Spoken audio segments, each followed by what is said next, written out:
नमस्कार। जो तस्वीरें आपने अभी अभी देखी वो हिमाचल के केलांग की हैं। गणतंत्र दिवस पर कई फीट जमी बर्फ के बीच परेड हुई। भारी बर्फबारी के बावजूद तिरंगे को सलामी दी गई। तापमान -16 डिग्री था। जिस्म को गला देने वाली ऐसी सर्दी में भी सैनिकों ने देश का मान सबसे ऊपर रखा। सवाल आज यह है कि जो सैनिक मुश्किल से मुश्किल हालात में देश के सम्मान की रक्षा करते हैं, देश उनकी रक्षा के लिए क्या करता है? उनको भगवान के भरोसे क्यों छोड़ दिया जाता है? उन्हीं जवानों के लिए देश के सिस्टम का दिल बर्फ का क्यों हो जाता है? क्यों उन्हें बर्फ के तूफान में कुदरत के भरोसे छोड़ दिया जाता है? आज ताल ठोक के सारे सवाल इसलिए क्योंकि कश्मीर की गुरेज घाटी में कुदरत ने एक बार फिर 15 सैनिकों की जान की कुर्बानी ले ली। मौसम विभाग लगातार चेतावनी दे रहा था, कश्मीर घाटी में कभी भी बड़ा तूफान आ सकता है, एवलांच आ सकता है। लेकिन ऐसी कई चेतावनियां 15 सैनिकों की जान नहीं बचा पाई।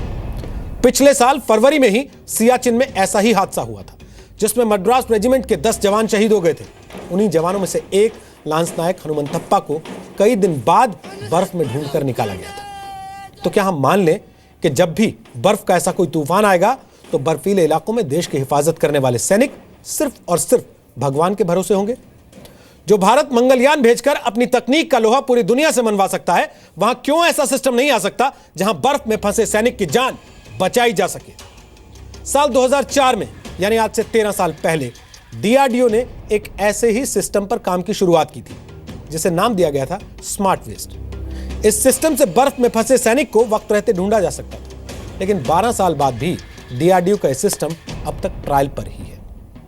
जो सैनिक मुश्किल से मुश्किल हालात में देश की हिफाजत से एक बार नहीं हिचकिचाते, उनके लिए देश का ही सिस्टम बर्फ जैसा क्यों है? और आखिर कब तक हम कुदरत के आगे देश के जवानों की ऐसे बलि चढ़ाते रहेंगे? ताल ठोक के आज की बहस इसी पर।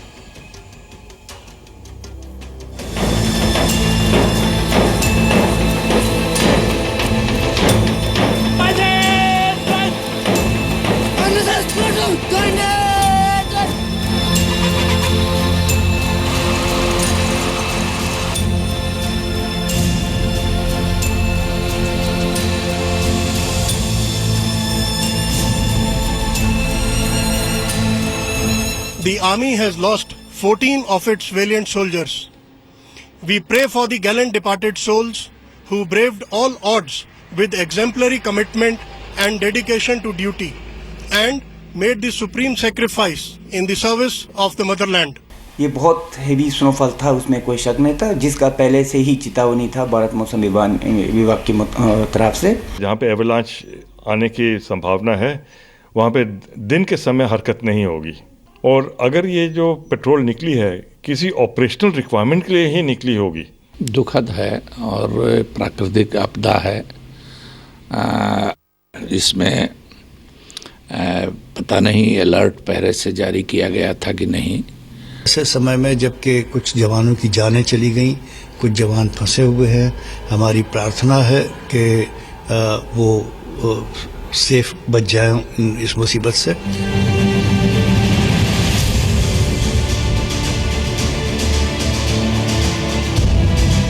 ताल ठोक के आज का पहला सवाल, आखिर कुदरत कब तक लेगी देश के जवानों की कुर्बानी?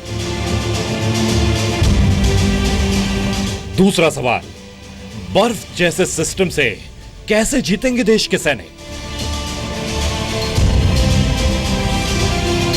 तीसरा सवाल, क्या मान लें कि जब भी तूफान आएगा सैनिक मरेंगे? और ताल ठोक के आज का चौथा सवाल, सैनिकों के लिए कब मजबूत होगा देश का सूचना तंत्र?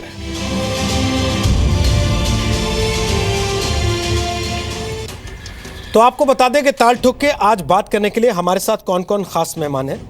हमारे साथ कर्नल आर सेठ हैं जो कि डिफेंस एनालिस्ट हैं, चंडीगढ़ स्टूडियो से हमारे साथ आ रहे हैं आज इस कार्यक्रम में। हमारे साथ मेजर गौरव आर्या हैं, वो भी डिफेंस एनालिस्ट हैं, वो दिल्ली से हमारे साथ इस कार्यक्रम में शामिल हो रहे हैं। हमारे साथ प्रेम शुक्ला हैं, वो भारतीय जनता पार्टी के प्रवक्ता हैं, और राजीव त्यागी हैं, वो कांग्रेस पार्टी के प्रवक्ता हैं। और हम उम्मीद करते हैं कि आज इस विषय पर केवल राजनीतिक बयानबाजी नहीं होगी। हम उम्मीद करते हैं कि आज इस विषय को जब हमने उठाया है तो इस देश के लोगों के मन में सेना के प्रति जो सम्मान है, उस सम्मान का ध्यान रखते हुए हम केवल आरोप प्रत्यारोप से बाज आकर इस दिशा में आगे बढ़ने के लिए सोचेंगे कि कैसे सैनिकों की जान बचाई जा सके। इसलिए आज इस एपिसोड में हमने वो घड़ी का सिस्टम हटा दिया है कि आप केवल तय सीमा तक ही अपनी बात रखें। सबसे पहले गौरव आर्या, मैं आपसे एक सवाल पूछना चाहता हूं। आपको लगता है कि ऐसी जगहों पर जहां कोई जाना भी नहीं चाहेगा, आम आदमी शायद, वहां सैनिक ड्यूटी करने के लिए जाता है। 26 जनवरी 15 अगस्त को तिरंगा तक फहरा रहा है। हमने अभी वीडियो दिखाया जहां इतनी बर्फ पड़ी है, फिर भी वो लोग परेड कर रहे हैं और सलामी दे रहे हैं तिरंगे को। वहां हम अपने सैनिकों को केवल भगवान के भरोसे छोड़ देते हैं और कुछ नहीं देते उनको कि कल को बर्फ का तूफान आ जाए, तुम दब जाओ तो हम ढूंढ भी पाए तुमको वहां से।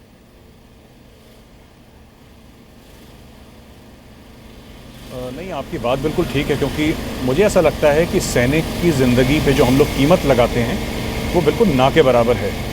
हमने सैनिक के माथे पे एक ठप्पा लगा दिया बलिदान का, और इस बलिदान के ठप्पे के बाद सब कुछ जायज़ है। देखिए, जैसे बर्फीले इलाकों में आपने देखा, ये सियाचिन ग्लेशियर में तो कई सालों से होता आ रहा है, मिड-80s से होता आ रहा है सियाचिन ग्लेशियर में। और हमें ऐसी चीज़ें, आज ऐसे उपकरण हैं, ऐसे इंस्ट्रूमेंट्स हैं जो बता दें कि भाई कब ज़्यादा बर्फ़बारी होगी, कब कम होगी, एवलांच कहाँ पे ज़्यादा चांसेस हैं। ये सब हमारे पास, ये सब चीज़ें होनी चाहिए, क्योंकि ये जो जाने गई हैं हमारे 14-15 सैनिकों की, ये बिल्कुल गैर ज़रूरी हैं। इनकी कोई ज़रूरत नहीं थी कि उनकी डेथ होती या वो शहीद होते। कोई वहाँ पे दुश्मन नहीं था। सिर्फ बर्फ़ में इस तरीके से जान ज़ाया जाना, ये बहुत गलत बात है। और हम लोगों को ऐसा इन्वेस्टमेंट करना चाहिए पैसे का कि हमारे पास नई नई इक्विपमेंट आए, क्लोथिंग आए, जिससे लोग बच पाएँ, और जो दब गए हैं बर्फ़ में वो भी आराम से निकाल लिए जाएँ, उनकी जाने न जाएँ। कर्नल सेठ, दुनिया में कई ऐसी व्यवस्था होती है जहां सैनिकों को ऐसे एवलांच की जानकारी पहले से दी जा सके, और दूसरा, कम से कम ऐसे कपड़े या ऐसी सुविधाएं प्रोवाइड की जा सकें कि वो ज्यादा देर तक ऐसी स्थिति में सरवाइव कर सके और उनको ढूंढा आसानी से जा सके। ये जो इंसिडेंट हुआ है गुरेज और सोनामर्ग में, 25 तारीख को इंसिडेंट हुआ था सोनामर्ग में और 26 तारीख को इंसिडेंट हुआ था गुरेज में। गुरेज जो इलाका है वो एक एवलांच प्लोन इलाका है, और एक संस्था है जिसे snow and avalanche study establishment के नाम से जाना जाता है। ये एक DRDO लैब है। इस लैब का काम है कि स्नो एंड एवलांच को स्टडी करना और अर्ली वार्निंग सबको देना, बोथ आर्मी और सिविलियंस को भी। इस इंस्टेंस में मेरे ख्याल से 23 तारीख को snow and avalanche study establishment ने एक हाई डेंजर वार्निंग इशू की थी, जो कि both down to deputy commissioner level से लेकर नीचे तक ये सबको, आर्मी को भी ये दी गई थी। बट आपको समझने वाली बात ये है कि हालांकि इन इलाके में जो शमशाबारी रेंज और पीर पंजाल रेंज में जहां आर्मी डिप्लॉयड है, कई एक ऐसे इलाके हैं जो कि एवलांच प्रोन इलाके हैं, और ऐसे इलाके में तो रहना बिल्कुल ज़रूरी नहीं होता। पर लेकिन आर्मी क्योंकि टैक्टिकल रीजंस के वजह से वो इलाके को छोड़ नहीं सकती, तो वो वहाँ डिप्लॉय हो जाती है। और जब भी वहाँ डिप्लॉय होती है और एवलांच वार्निंग आते हैं, तो वो कुछ ना कुछ अपना वहाँ बचाव करके रखते हैं। पर एक चीज़ समझने वाली ये भी है कि एक एवलांच एक नेचुरल डिज़ास्टर है, और इस इलाके में पिछले 3 दिनों में तकरीबन 200 सेंटीमीटर बर्फ़ गिरी है, जो कि काफ़ी हद तक बहुत ज़्यादा है। और जब बर्फ़ इतनी ज़्यादा इकट्ठी हो जाती है तो एवलांच का अंदेशा बढ़ जाता है, और एवलांच एक ऐसा नेचुरल डिज़ास्टर है जो कि तकरीबन 150 किलोमीटर की स्पीड से और 7-8 टन पर स्क्वायर इंच के प्रेशर से नीचे आता है। एवलांच तकरीबन 5 या 6 सेकंड के अंदर 70 से 80 किलोमीटर की स्पीड पकड़ लेता है। अब आप सवाल ये भी पूछेंगे कि एवलांच वार्निंग है और आर्मी वहां डिप्लॉयड है जहां एवलांच पाथ है, तो आर्मी रहती क्यों है, खाली क्यों नहीं करती? हाँ। तो जो बेसिक टैक्टिक्स ये है कि जब भी मौसम खराब होता है, दुश्मन खराब मौसम का फायदा उठा के घुसपैठ करने की कोशिश करता है। तो ये अनिवार्य है कि जब भी मौसम खराब हो, आर्मी को ज्यादा स्थिर होना चाहिए और ज्यादा अलर्ट होना चाहिए। सर मैं आपकी बात से सहमत हूं। इस वजह से वो उन इलाकों सर मैं आपकी बात से सहमत हूं कि वहां से जगह को छोड़ के आया नहीं जा सकता, पर इसका मतलब ये तो नहीं है मेजर गौरव आर्या कि वहां पे अपने जवानों को मरने के लिए छोड़ दिया जाए और उनके पास ऐसी व्यवस्था भी ना हो कि एवलांच आ गया, बर्फ में दब गए तो उनको ढूंढने में 10-10 दिन लग जाए हमको। नहीं, बिल्कुल आपकी बात ठीक है, क्योंकि देखिए जो कर्नल साहब ने बोला बिल्कुल ठीक है कि हम लोग वो जगह छोड़ नहीं सकते और छोड़नी भी नहीं चाहिए। लेकिन आपकी बात इसलिए मैं कह रहा हूँ कि ये जो सोल्जर दब गए उनको ढूंढने की कोई व्यवस्था नहीं है, अंदर ही कोई मर गया दब के, और ये सब चीज़ें लगातार होती आ रही हैं और इनके ऊपर सोचना बहुत ज़रूरी है। और क्योंकि ये देखिए ये हर साल का मामला है, कोई एक बार मामला नहीं कि कुछ लोग डेथ हो गई और मामला ख़त्म हो गया, ये हर साल होएगा। जब भी बर्फ़ गिरेगी ऐसा होगा, तो हमारे पास ऐसे पुख्ता इलाज होने चाहिए कि इन सब चीज़ों को हम कंट्रोल कर सकें और अपने सैनिकों की जान बचा सकें। तो प्रेम शुक्ला, हम कुदरत के आगे हर बार हाथ जोड़ देंगे और ये कहेंगे कि भगवान की मर्जी थी। युद्ध में तो जवान जान गंवाता ही गंवाता है, बर्फ़ पड़ जाए तो भी जान गंवाए, बारिश आ जाए तो भी जान गंवाए, भूकंप आ जाए तो भी जान गंवाए, बाढ़ आ जाए तो भी जवान ही जान गंवाए, और हमारे पास कोई व्यवस्था ना हो सिवाय बाद में ये कहने कि हमने उसको शहीद कहा है। नहीं, सबसे पहले मैं जिन लोगों को वीरगति प्राप्त हुई है उन सबको जो है उनकी आत्मा को शांति मिले, इसके लिए प्रार्थना करूँगा।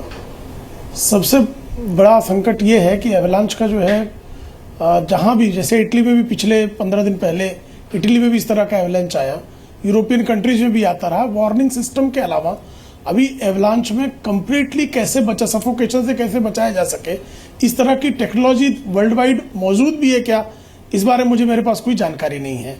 कि चूंकि सबसे बड़ा जो डेथ का जो सबसे बड़ा कॉज होता है वो ये होता है कि आप स्नो के नीचे जब दब गए हैं और आपको सफोकेशन के कारण, तो सफोकेशन से कैसे बचा जाए, इस संदर्भ में क्या दुनिया में कहीं टेक्नोलॉजी अवेलेबल भी है क्या, इस बारे में मेरी जानकारी बहुत कम है। इस बारे में हमारे सेना के वरिष्ठ अधिकारी बैठे हैं, इनके पास जानकारी होगी। वार्निंग सिस्टम तो आप आदरणीय बता ही रहे हैं कि SAAC ने जो है 3 दिन पहले ही इसकी वार्निंग दी थी। वार्निंग के बावजूद जो है हमारी एक मजबूरी थी, सैनिकों को टैक्टिकली वहाँ रहना पड़ा। क्या इस तरह की चीजें, इक्विपमेंट दुनिया में मौजूद हैं? यदि मौजूद हैं तो निश्चित तौर पर हमारे सैनिकों को वो उपलब्ध कराए जाने चाहिए। राजीव त्यागी, हम तो फोन के सिग्नल तक मुहैया नहीं करा पा रहे हैं, दुनिया की टेक्निक तो भूल जाएं। जहां से कम कोई सैनिक के साथ ऐसी स्थिति में है तो वो एक मैसेज ही अलर्ट कर सके कि मैं कहाँ हूँ, किस जगह पे हूँ, या सैटेलाइट के थ्रू हम उसको ट्रैक कर सकें।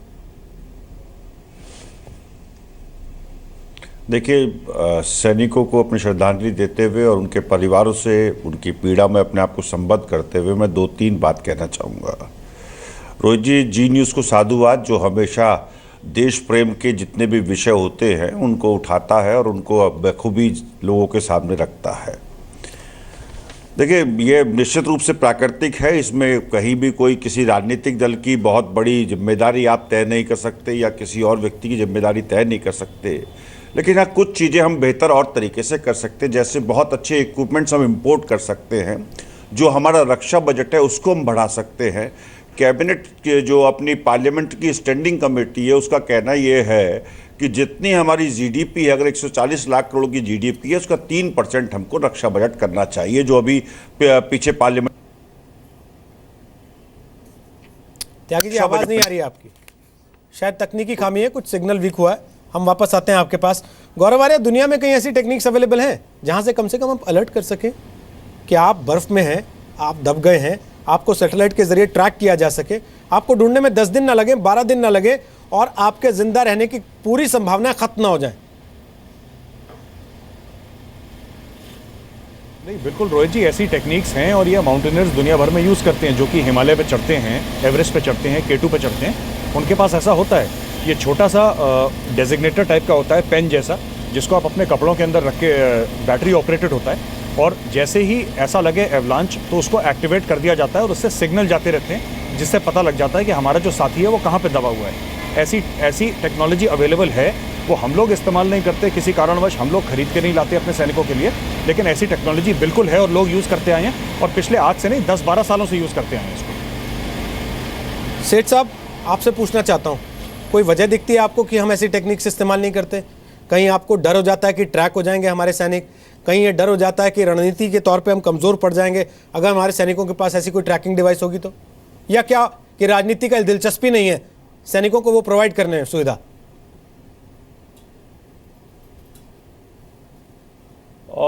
एवलांच इलाके में ऑपरेट करने के लिए कई एक ऐसी डिवाइसेस अवेलेबल हैं। सबसे पहले एवलांच इलाके में अगर कोई आदमी रहता है तो वहाँ स्ट्रक्चर्स बना के हम एवलांच उस इलाके से डाइवर्ट कर सकते हैं। ये काफ़ी महंगे स्ट्रक्चर्स होते हैं और तकरीबन जितना भी नॉर्दर्न एरियाज़ में जहाँ आर्मी डिप्लॉयड है, एक एवलांच एटलस बनाई गई है और एक उसका सोल्यूशन दिया गया है कि आप यहाँ स्ट्रक्चर्स बनाएं तो इस इलाके में बचाव हो सकता है। लेकिन ये महंगे बहुत हैं, इसलिए मेरे ख्याल में इस पर कोई एक्शन नहीं हुआ। दूसरी बात, जहाँ तक डिवाइसेस हैं, देयर आर वेरियस डिवाइसेस। एक एवलांच ट्रैकर है, एक छोटा सा डिवाइस, जैसे आर्य साहब ने बोला है, इट्स अ स्मॉल डिवाइस जो हर एक जवान पहनता है, एक छोटा सा सिग्नल देता है। कोई दुश्मन का उसके साथ लेना देना नहीं है क्योंकि वो लोकलाइज सिग्नल है, जिससे अगर आदमी एवलांच के अंदर दब जाता है उसे हम ट्रैक कर सकते हैं। साथ साथ में एवलांच कॉर्ड्स भी होते हैं जो कि हर एक जवान को मुहैया करने चाहिए। बट लेकिन इक्विपमेंट हमारे आर्मी के पास, there is a deficiency of bullet proof jackets, helmets, जो बेसिक चीज़ है। तो ये हाई एंड डिवाइसेस प्रायोरिटी में नहीं आती। नहीं तो ऐसी कोई वजह नहीं है कि एवलांच इलाके में कोई आदमी या सोल्जर डिप्लॉयड है उसे ये डिवाइसेस पैदा करके हम इनको प्रोवाइड ना कर सके। और ये लोकली मेड है, इंडिया में बनती हैं, लेकिन पैसे की वजह या प्रायोरिटी की वजह से ये सोल्जर्स को नहीं प्रोवाइड की जाती। शुक्ला जी, सुन रहे हैं आप? बड़े सिंपल से तरीके से उन्होंने बता दिया कि हमारी प्रायोरिटी में नहीं आती हैं वो चीजें। नहीं, निश्चित तौर पर नहीं, ये प्रायोरिटी की जानी चाहिए क्योंकि हमारे सैनिकों के प्राणों का मूल्य जो है सबसे अनमोल है। एक सैनिक को तैयार करने में बहुत श्रम जाता है। एक सैनिक जो है वो अपने प्राणों की बलि चढ़ाने के लिए, दुश्मन से लड़ने के लिए वहाँ खड़ा है, तो उसको अच्छे उपकरण मिलने चाहिए, उसको डिफेंस के अच्छे उपकरण मिलने चाहिए और अच्छी असॉल्ट वेपन्स भी उसको मिलना चाहिए। तो मुझे लगता है कि एवलांच, चूंकि 2005 में भी लॉन्च आया, 2012 में पाकिस्तान ऑक्यूपाइड कश्मीर में भी इस तरह से एवलांच, और वो इलाका जो है एवलांच प्रोन है और वहाँ हमारे सैनिक, हमारी स्थिति है कि वहाँ सैनिकों को अपने उस पोस्ट से हटा नहीं सकते एवलांच वार्निंग के बावजूद। तो उनको बचाने की हमको जो है रक्षात्मक जो भी उत्तम उपकरण उपलब्ध हो उनको उपलब्ध कराया जाना चाहिए। सरकार की प्रतिबद्धता है और सरकार निश्चित तौर पर इन पर विचार करेगी और उपलब्ध कराएगी।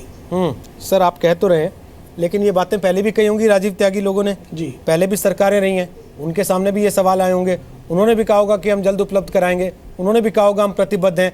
लेकिन प्रायोरिटी में नहीं आती हैं चीज़ें राजनीतिक पार्टियों की, क्योंकि सरहद पे जब एवलांच आता है सर तो जवान की जान जाती है, नेताओं की नहीं जाती सर। नेताओं के लिए हमारे यहाँ सुरक्षा के लिए पूरा तामझाम लगा दिया जाता है और जवान के लिए एक शब्द हमने रिजर्व रखा है, शहीद हो गया जी। देखिए, इस बात पे बहुत स्पष्ट मैं कहना चाहूँगा रोहित जी, पॉलिटिकल सिस्टम देश में है, इसमें कहीं कोई दुराई नहीं। कांग्रेस पार्टी की सरकार भी रही, अब भारतीय जनता पार्टी की सरकार है और सन 47 से लेकर के आज तक देश के प्रत्येक हिस्से में प्रोग्रेस हुई है, सेना के उपकरणों में भी हुई है, इसमें कहीं कोई दुराई नहीं। 2-3 चीज़ मैं नटशेल में कहना चाहूँगा। देखिए, सेना का जो बजट है, उस बजट को मैंने कहा कि पार्लियामेंट की स्टैंडिंग कमेटी कहती है कि उसको करीब करीब जीडीपी का 3% होना चाहिए। उस हिसाब से 4,20,000 करोड़ का बजट बैठता है, जो कि अभी 2,58,589 करोड़ रुपए का है। क्या सरकार इसको बढ़ा पाएगी? सरकार को तय करना होगा कि सरकार किस मद से खर्चे काटेगी और किस तरफ लेके जाएगी, रक्षा बजट में किस तरह से बढ़ोतरी करेगी, ये सरकार को देखना पड़ेगा। क्योंकि आपने शुरू में कहा कि कोई राजनीतिक टिप्पणियां नहीं होनी चाहिए इस विषय पर, और करनी भी नहीं चाहिए इस विषय पर राजनीतिक टिप्पणियां, इसलिए बहुत स्पष्ट मैं बिल्कुल अपनी बात रख रहा हूं। दूसरी बात, सेना का जो पिछली बार का बजट था 2,46,727 करोड़ का था, जिसमें से सेना ने इस्तेमाल किया 2,33,341 करोड़ रुपए। तो ये जो 12-13 हजार करोड़ रुपए वापस गए हैं, तो इसको अगर बेहतर तरीके से इस्तेमाल किया होता सरकार ने तो शायद हो सकता है कि इस तरह की चीजों को हम ले सकते थे। जैसे कि कैपिटल एक्सपेंडिचर है सेना का, वो 85,894 करोड़ रुपए का था, जिसमें से 13.5% हम लोगों ने सेना ने वापस भेज दिया। तो दिक्कत पता देखिए कहां है, दिक्कत एक पॉलिटिकल सिस्टम में और भी है रोहित जी, जो मैं कहना चाहूंगा साफ गोई से। जब सत्ता पक्ष विपक्ष में होता है और विपक्ष सत्ता पक्ष में होता है, तब उस समय हम आरोप प्रत्यारोप में सेना के उपकरणों की खरीद में लगाते हैं और दलाली के आरोप से लेकर के तरह तरह की चीजें लगती है, उसमें कोर्ट में जाते हैं। फिर उसके बाद हम बहुत अच्छी कंपनीज की, जो विदेशों की कंपनी है, अच्छी कंपनीज है, उनको बैन करने का काम करते हैं। और आज ये स्थिति हो गई है कि हिंदुस्तान ने सबसे बढ़िया कंपनियों को बैन किया हुआ है। तो ये जो चीजें हैं ना, देखिए इस सेना का जो विषय है, मेरा ये मानना है व्यक्तिगत रूप से, और कांग्रेस पार्टी ये मानती है कि इसको राजनीति से हट करके हमको देखना चाहिए। और ये जो बैन की जो प्रक्रिया है, इस बैन की प्रक्रिया में क्या हम बेहतर कंपनियों को और बेहतर कंपनी से डील कर सकते हैं या बैन हटा सकते हैं, ये सरकारों को सोचना होगा और उसमें विपक्ष को कॉन्फिडेंस में लिया जाना चाहिए। भले ही हमारी जब सरकार हो तो हमें भारतीय जनता पार्टी को और विपक्षी दलों को कॉन्फिडेंस में लेना चाहिए। भारतीय जनता पार्टी की सरकार है तो उसको अन्य विपक्षी दलों को कॉन्फिडेंस में लेना चाहिए। एक चीज तो इसमें साफ हो गई गौरव आर्या कि नेताओं के भ्रष्टाचार की कीमत जवान अपनी जान देके चुकाता है सरहद पे, और वो भी गोलीबारी में नहीं, बर्फ का तूफान आ जाने में, आंधी आ जाने में, भूकंप आ जाने में, बाढ़ आ जाने में। रोहित जी, मैं एक बात यहाँ पे कहना चाहूँगा कि ये जो जब से बोफोर्स का स्कैम हुआ था तब से 30-35 साल गुजर गए, अब जाके बात हुई है आर्टिलरी गन्स के इंडक्शन की। तो इस स्कैम की वजह से हमारा जो तोपखाना है उसमें कोई नई मीडियम गन या कोई आर्टिलरी गन आई नहीं बोफोर्स कांड की वजह से। तो ऐसा बहुत हुआ है पिछले 30-35 सालों में कि जहाँ पे सेना के पास जो उपकरण आने थे और वो बेसिक जो टेक्नोलॉजी आनी थी जिससे जवान की जान बचे या वो ठीक से लड़ पाए, वो भी नहीं आ पाई। क्या वाकई ऐसा है कि नेताओं के भ्रष्टाचार की कीमत जो है वो जवान ऐसे हादसों में अपनी जान देके गंवाता है?